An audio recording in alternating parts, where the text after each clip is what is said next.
Let me show you how you can delete unwanted rows from your tables in Numbers for your Mac. Be sure the correct table is selected. If you simply want to delete some rows from the bottom, the easiest way is to just click on this indicator for rows here on the left and just push it up. And unwanted rows will simply disappear. This can be done also from the menu on the right. When you got number of rows, if you reduce this number, currently 14, the rows from the bottom will disappear. Same way you can add new rows.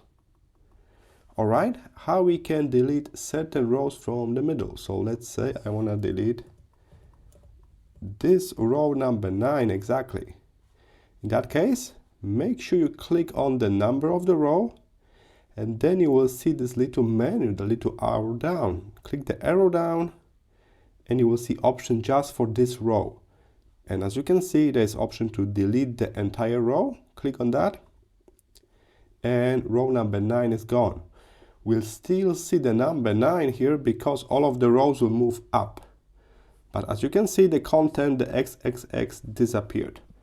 You can do the same action with like 3 rows. So I'm holding Shift, selecting multiple rows, and then opening this menu. So I just need to hold Shift to be sure multiple rows are selected.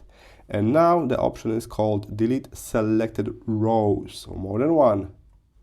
Gone. All of those rows are gone. And again, the numbering is okay because everything else moved up.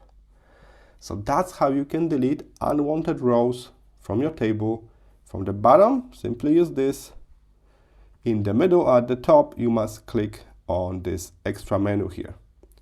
I hope this was helpful. See you in the next one.